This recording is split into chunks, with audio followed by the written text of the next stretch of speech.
ఓం మహాగణాధిపతయే నమః. ఓం గురుభ్యో నమః. ఓం శ్రీమాత్రే నమః. అరుణాం కరుణాతరంగితాక్షీం ధృతపాశాంకుశపుష్పబాణచాపాం అనిమాదిభిరావృతాం మయూకైః అహమిత్యేవ విభావయే భవానీం. శ్రీమాత్రే నమః. ప్రేక్షకులకి లలితాంబిక అమ్మవారి యొక్క అనుగ్రహం పరిపూర్ణంగా కలగాలని మనస్ఫూర్తిగా కోరుకుంటూ మనం ఈరోజు చెప్పుకోబోయేటువంటి టాపిక్ గ్రహాల యొక్క మార్పు. అందులో ముఖ్యంగా ధనాన్ని ఇచ్చేటువంటి శుక్రుడు ప్రస్తుతం గురువుతో కలిసి మిథునంలో ఉన్నాడు. 21వ తేదీ సెప్టెంబర్ నుంచి ఆయన కర్కాటకంలోకి మారుతాడు.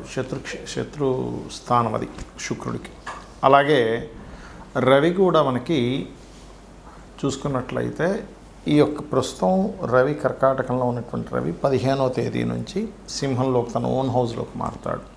అంటే ధనాన్ని ఇచ్చేటువంటి గ్రహం శత్రుక్షేత్రంలోకి, పేరు ప్రఖ్యాతులని ఇచ్చేటువంటి గ్రహం ఈ యొక్క సింహంలోకి మారుతున్నందుకు ఎటువంటి ఫలితాలు ఉంటాయి, ఎటువంటి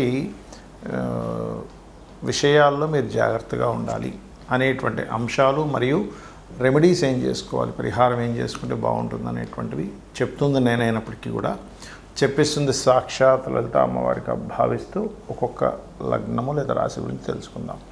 కుంభలగ్నము, కుంభరాశి. కుంభం వారికి కనుక చూసుకున్నట్లయితే ప్రధానంగా ఈ లగ్నము వారికి లేదా రాశి వారికి ఒకటే విషయం ఏమిటంటే, మీ లగ్నాత్ పంచమంలో 2 శుభగ్రహాలు ఉండడం చాలా మంచిది.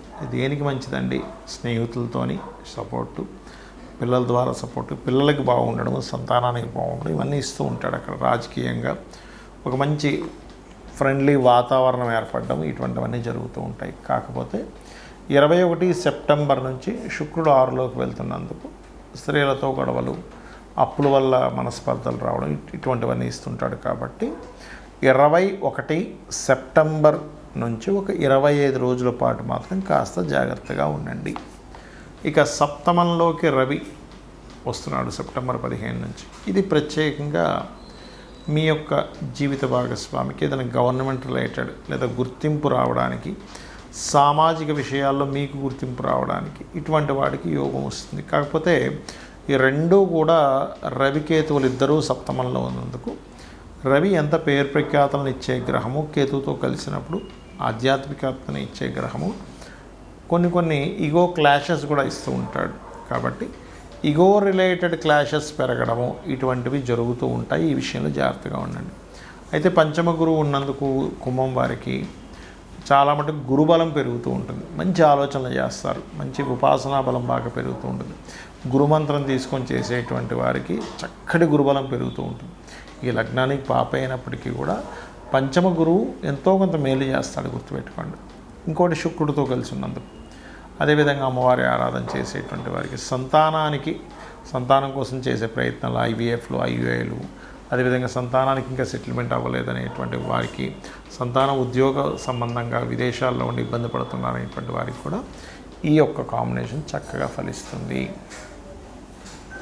చాలామంది నన్ను అడుగుతుంది ఏంటంటే, మీరు ప్రతి వీడియోలోని గోచారంలో గ్రహాలు మారడం కంటే కూడా జన్మజాతకం మోస్ట్ ఇంపార్టెంట్ అని చెప్తున్నారు కదా. అసలు జన్మజాతకంలో ఎలాంటి అంశాలు తెలుస్తాయని చాలామంది నన్ను అడుగుతున్నారు. ఎందుకంటే చాలామందికి జనరల్గా అలవాటు ఉన్నది ఏమిటంటే, మనం పాతకాలం నుంచి కూడా చూసుకున్నట్లయితే వార ఫలాలను మ్యాగజైన్స్లోని ఆ ఫలాలు ఈ ఫలాలు ఇవే చూస్తూ ఉంటారు. అంటే గోచారంలో మారిన గ్రహాల వల్ల ఈ ప్రభావం ఉంటుంది అనేటువంటిది. కానీ వాటికంటే అతి ముఖ్యంగా మీరు చూసుకోవాల్సింది మీ పర్సనల్ చార్ట్. మనం ఎటువంటి కర్మ చేయడం వల్ల మనం ఈ జన్మని ఎత్తాము, ఇంత గొప్ప జన్మని తీసుకున్నాము. మనుష్య జన్మ ఎత్తడమే చాలా గొప్పది, గుర్తుపెట్టుకోండి. అలాంటప్పుడు మనకి 12 భావాలు ఉంటాయి, లగ్నం నుంచి 12 హౌజెస్. ఈ 12 హౌజెస్ వల్ల మనకు కలిగేది ఏమిటి, తెలుసుకునేది ఏమిటి అంటే, మీ లగ్నము అనేటువంటిది ఒకటి ఉంటుంది. ఆ లగ్నాన్ని బట్టి మనిషి ఎంత స్ట్రాంగ్గా ఉన్నాడో, వీక్గా ఉన్నాడో, మనిషి యొక్క పేరు ప్రఖ్యాతులు కానివ్వండి, లైఫ్లో ఎదిగేటువంటి విషయం కానివ్వండి, ఏ ప్లానెట్స్ వల్ల మీకు వస్తాయి, మీరు అది రావడానికి ఏ ఉపాసన చేయాలనేది చాలా స్పష్టంగా మీ లగ్న భావాన్ని బట్టి తెలుస్తుంది. అలాగే ధనం విషయంలో చాలామంది ఇప్పుడు ఇబ్బంది పడుతుంది ఏంటంటే, ఫైనాన్షియల్గా ఖర్చులు ఏమో పెరిగిపోయాయి, వచ్చే ధనం ఏమో తగ్గిపోయింది. అంటే ఏమిటి, మీరు వెళ్ళాల్సిన మార్గంలో మీరు వెళ్ళటం లేదు, అందుకే మీకు ధనం రావట్లేదు. గుర్తుపెట్టుకోండి. అంటే మీ ధనాధిపతి ఏ రంగాల్లో ఉన్నాడో, ఏ రంగాల ద్వారా ధనయోగాన్ని ఇస్తున్నాడో తెలుసుకుంటే, మీ యొక్క జన్మజాతకంలో అది తెలుసుకొని కనుక చిన్నప్పటి నుంచే ఆ సెక్టార్స్లో మీరు కనుక విద్యాభ్యాసం చేయడము, దానికి సంబంధించిన స్కిల్స్ నేర్చుకుంటూ ఉన్నట్లయితే ఖచ్చితంగా మీరు ఒక మంచి స్టేజ్కి వెళ్తారు. అలా కాకుండా చూడండి, కొంతమంది ఇంజనీరింగ్ చదివానండి, అకౌంట్స్లోకి వెళ్ళి స్థిరపడ్డానండి అంటుంటాడు. ఇంజనీరింగ్ చదివిన అన్ని సంవత్సరాలు వేస్ట్ అయిపోయింది. సో ఈ యొక్క విషయాలు ముఖ్యంగా తెలుసుకోవాలి. ఇక మరొక విషయం ఏంటంటే, సహోదరులతో ఎందుకు పడదు, మనం చేసే ప్రయత్నం ఎందుకు సక్సెస్ అవ్వట్లేదు, మూడో భావంలో ఉంటుంది. మనకి గృహయోగం వచ్చేస్తుందా లేదా, చాలామంది గృహం కొనుక్కున్నప్పుడల్లా డౌన్ఫాల్ అవుతుంటారు. ఎందుకంటే చతుర్థ భావం పాడవుతుంది, లేదా ఎడ్యుకేషన్ డిస్టర్బ్ అవుతూ ఉంటుంది. మదర్తో పడదు, మాతృ వియోగాలు, మాతృదోషాలు ఉంటుంటాయి, పితృదోషం, మాతృదోషం అని. ఆ రకంగా 4000 బట్టి, అంటే మీరు ఏ ఫేసింగ్ తీసుకుంటే బాగుంటుంది అనేటువంటి విషయం మీ జన్మజాతకము, మీ పేరులోని మొదలక్షరం ద్వారా తెలుస్తుంది. సంతాన యోగాలు, లేదా ఫ్రెండ్స్, లేదా షేర్ మార్కెట్లో కలిసి వస్తుందా లేదా, పంచమం బాగుంటేనే షేర్ మార్కెట్, లేదంటే రాజకీయంగా నేను వెళ్దామనుకుంటున్నాను, పంచమం బాగుండాలి. గుర్తుపెట్టుకోండి. 6వ స్థానం కనుక మీకు బాగుంది, శత్రువుపై మీరు చేయగలుగుతుంది, లేకపోతే శత్రువుల ద్వారా మీరు ఇబ్బంది పడతారు. గుర్తుపెట్టుకోండి. డైలీ లైఫ్ కూడా 6వ స్థానంలో తెలుస్తూ ఉంటుంది. అదేవిధంగా వివాహ స్థానం, అసలు ఎప్పుడు వివాహం అవుతుంది, ఎలాంటి భార్య భర్త వస్తారనేది 7వ స్థానం బట్టి తెలుస్తుంది. లైఫ్లో పజిల్స్ అనుకోండి, ట్విస్ట్లు అనుకోండి, మార్పులు అనుకోండి, ఇవన్నీ కూడా 8వ స్థానంలో ఉంటాయి. ఆకస్మికంగా లాభాలు కానివ్వండి, ఆకస్మికంగా నష్టాలు కానివ్వండి, అది ఎప్పుడుందో తెలుసుకుంటే మీరు ఆ టైంలో చేసే ఇన్వెస్ట్మెంట్ మీకు లాభము ఇస్తుంది. ఆ టైంలో చేయకుండా ఉండడం వల్ల నష్టం కలగకుండా ఉంటుంది. గుర్తుపెట్టుకోండి. అదేవిధంగా తండ్రి, హైయర్ ఎడ్యుకేషన్, ఇవన్నీ 9వ స్థానంలోని. మరియు దశమం అనేటువంటిది మీ వృత్తిపరంగా చాలామంది తెలియక ఇక్కడ తిరుగుతూ ఉంటారు, ఇక్కడ నాకు జాబ్ రావట్లేదు, కానీ వాళ్ళ జన్మజాతకంలో వేరే రాష్ట్రానికో వేరే దేశానికి వెళ్తే అద్భుతమైన స్టేజ్కి వెళ్ళాలని రాసిపెట్టి ఉంటుంది. అది మనకి జన్మజాతకంలో తెలుస్తుంది, మీ పర్సనల్ చార్ట్లు. అలాగే 11వ స్థానం గెయిన్స్, అంటే వేటి వల్ల మీకు లాభాలు ఉన్నాయి, ఏ వ్యాపారం చేస్తే మీకు లాభం ఉంది, అసలు లైఫ్లో ఎందుకు మనం ఆనందించలేకపోతున్నాం, దానికి గల గ్రహం ఏమిటి, అసలు ఎందుకు అక్కడ స్ట్రక్ అయిపోయింది, మనం ఆనందించాల్సింది మనం ఎంజాయ్ చేయాల్సి చేయలేకపోతున్నాం. మీ ఇన్వెస్ట్మెంట్స్, మీ విదేశాలు, ఇవన్నీ 12వ స్థానంలో ఉంటాయి. ఇవన్నీ జన్మజాతకంలో ఉండేవి. మరి ఈ గోచార ఫలితాలు ఎందుకు చెప్పుకుంటున్నామంటే సపోర్ట్. అంటే ఇప్పుడు మనం చేసేటువంటి ఒక బిజినెస్ అనుకున్నాం, ఆ బిజినెస్కి ఇప్పుడు ఉండే మార్కెట్ సపోర్ట్గా ఉందా లేదా.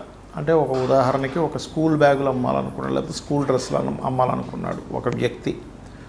ఆయన స్కూల్స్ స్టార్ట్ అయిపోయిన తర్వాత పెట్టడం వల్ల ఏ ఉపయోగం ఉండదు. స్కూల్స్ స్టార్ట్ అవ్వకముందు ఒక 3 నెలలు ముందు నుంచి అమ్మితే ఉపయోగం ఉంటుంది. ఏంటంటే దట్ ఈజ్ మార్కెట్ అంటారు. అంటే బయట ఉన్నటువంటి సిచ్యువేషన్స్, బయట ఉండేటువంటి డిమాండ్ని బట్టి మనం ఎలా అయితే బిజినెస్ స్టార్ట్ చేస్తామో, అలాగే మీ గోచార గ్రహాలు ఎంతవరకు సపోర్ట్ చేస్తున్నాయి దాన్ని బట్టి. అలాగే గోచారంలో మనకి దేశకాల పరిస్థితులు కూడా. ఇప్పుడు చూడండి, మనకి రవి సింహంలోకి వస్తాడు సెప్టెంబర్ 15 నుంచి. మనం మామూలుగా గతంలో కూడా చెప్పుకుంది ఏమిటి, పర్టికులర్గా ఇప్పుడు బంగారం రేటు ఫ్లక్చువేట్ అవుతూనే ఉంటుంది. ఆ 1,00,000 దగ్గర అటు ఇటు కొట్టుకులాడుతూ ఉంటుంది.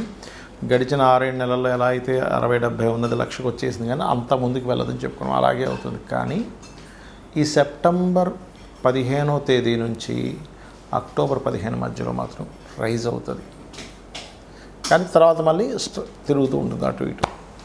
అలాగే మనకి భూముల రేట్లు కూడా బాగా పెరుగుతాయి. గుర్తుపెట్టుకోండి.